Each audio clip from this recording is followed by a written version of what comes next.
Yes, Redzone TV kwoli webale kubanga okyagoberera yonna gy'osinzira okubanga gy'otulabira kyokola kya mutawaana nnyo gwatambula naffe naawe atanaba kubanga osubscribinga kkirira wansi awo olaba ekigambo subscribe kikwateko kwata kade aka notification obeere nga tomisinga nsonga yonna ku mukutu gaggadde ogwa Redzone TV. Olunaku olwajjo mwalabye amawulire agabadde gatambula nti waliwo Abamerica abakwatiddwa ku ssomero erya Anita Amongo erisangibwa mu district ye Bukedea en district nga gyakiikirira mu parliament eye-11 ng'omubaka omukyala tera nga yakubiriza parliament eyo wabula amawulire gafulumye nga galaga nti Anita Amongo essomero lye lino erisangibwa mu district era eye Bukedea nga bwe nkugambye nga kigambibwa nti waliwo Abamerica abazze baliyita Bukedea comprehensive school.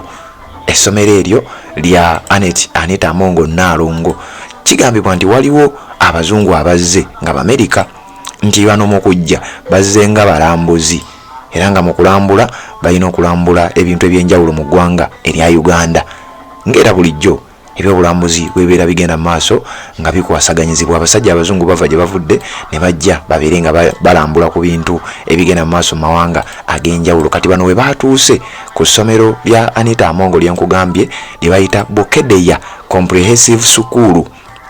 Bwe batuuse eyo ng'era bumanyi abalambuzi batandika okuba ebifaananyi naye tujja kgenda n'ebifaananyi bino tulabe nti twalambula essomero erimu mu ggwanga Uganda. Essomero eryo emabegako ojjukira Anita Amongo yavaayo n'ategeeza nti afuna obuwumbi 2 buli mwaka okuva mu ssomero lye eryo lye bayita Bukedea comprehensive school erisangibwa mu district eye Bukedea gyakiikirira. Ngenda kukusomera ekiwandiiko awo. Anita Amongo yagamba nti afuna 2 billion Ugandan shillings annually nti buli mwaka yakuŋŋaanyanga oba akuŋŋaanya obuwumbi 2 bulambiriro obwa ssiringi za Uganda okuva mu ssomero lye eryo erya Bukedea comprehensive school. Kati abasajja bano we bazze Anita Amongo oda ne ziruma nti engeri abasajja Abamerica oba gavumenti y'eggwanga erya America gye yateeka obukwakkulizo ku Anita Amongo nti abantu bano abazze bandibanga bakolera ekitongole ekikesi ekya CIA kibayita Central Intelligence Agency kyekitongole ekikesi eky'eggwanga erya America ekikettera ebweru w'eggwanga eryo. Nga olaba Uganda erina ESO erina ne ISO. Kati America erina CIA erina ne FBI. FBI ye Federal Bureau of Investigations ekyo nga kitongole kikettera munda mu ggwanga erya America oba intaano. Then CIA kyekitongole ekiketta ebweru w'eggwanga erya America.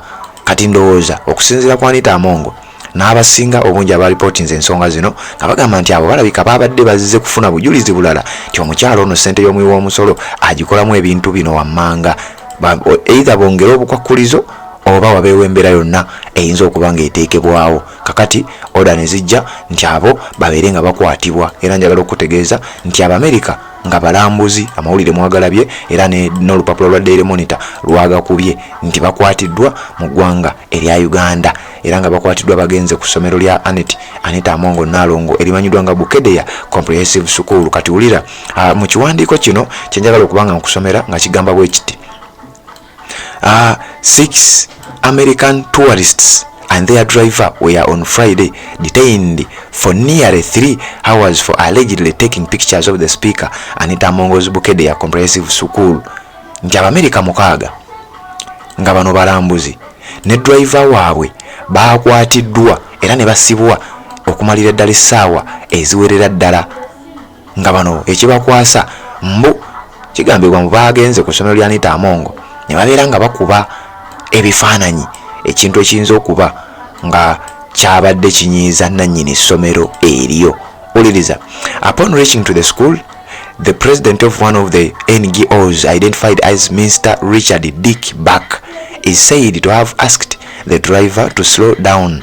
We understand that Mr. Black wanted his colleagues to see the school some of the organization's beneficiaries attend. Kati nowulira wano nga bagamba nti omu ku bakulembeze b'ekitongole ekigabi ky'obuyambi ba NGO emu amanyiddwa nga Richard Dick Back ono yabadde ategeezezza banne nti bannange tulina okugenda tubeere nga tulaba ku ssomero eryo wabula babadde banaatera okutuuka n'asaba bandibadde baddirizaamu ndowooza nga waliwo embeera gy'asensinze nasaba abeere nga baddirizaamu wabula basigadde bagenda. The group that was traveling in a vehicle labeled tourist van resumed its journey upon the confrontation, but was later flagged down by a traffic officer identified as ASP Joseph Okia.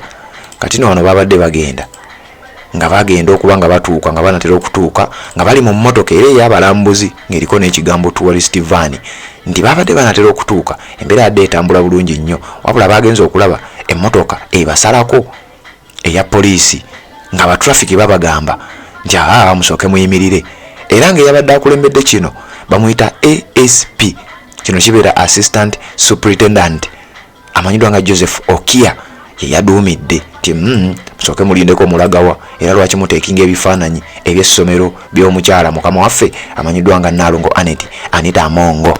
This we understand was a Cap Ngora district about 15 kilometers to Soroti. Wano babadde bayingira ku luguudo olugenda e Soroti kilometers 15 before. The officer allegedly told the group he had received calls to intercept the vehicle. Omusirikale n'abategeeza nti bannange nze nfunye ebiragiro ebinsaba emmotoka yammwe ngiyimirize mmwe abazungu Abamerica abateeka obukwakulizo kwa Anita Amongo ate kati nga mwagala kulambula essomero lye bampadde ebiragiro emmotoka yammwe ngiyimirize mulagawa era lwaki muteekinga ebifaananyi. The group then spent over an hour as the officer who had intercepted them and two of his colleagues received multiple phone calls, including the Bukedea District Police Commander Mr. Richard Asimwe. Kati nno bano nti mu kubakwata omuduumizi wa poliisi yabayimiriza yabadde musajja atusiya asalawo era ng'afuna amasimu okuva mu nsonda ez'enjawulo nga kwe kuli n'okuva ku poliisi y'e Bukedea. Omuduumizi wa poliisi y'e Bukedea nga y'omu ku bamuwa ebiragiro ate nga kigambibwa nti n'oyo eyabadde amuwa ebiragiro era naye ng'alina gy'ajja ebiragiro. Kati gwagoberera omukutu ogwa Red TV njagala okutegeeza bino nno we bijjidde. Jjukira mwaka ogwo oguwedde abanga siddene nnyo waliwo abalambuzi era abaali Abamerica abaakubwa bomu ne basaanawo mu bitundu eby'Ekasese nga bagenze okulambula Queen Elizabeth National Game Park n'ebintu ebirala ebisangibwa sayidi eyo. So kakati bano babadde bagenze ku ssomero lya Anita Amongo nga limu si babadde bagenze okulambula lyokka wabula babadde balina ebyobulambuzi bagenze okuba nga balambula sayidi eyo, wabula nga n'essomero lya Anita Amongo basazeewo bayitireyo babeere nga balirambulako. Ndowooza ne babateebereza okubeera nti ba CIA ne babakwata ne babadetaininga okumalira ddala essaawa eziwerako. Embeera neeba nga bwetyo bwe yatambudde. Gwali ku Red TV njagadde ako nako obeere nga okukamanya we bali kubanga okyagoberera kkiriza mbeere nga nkuleka wano tuwuliziganye mu updates eziddako kubanga tukyaliwo tukyakuweereza naawe beerako ng'okyalindirira amawulire gonna agagenda okuba nga gajja.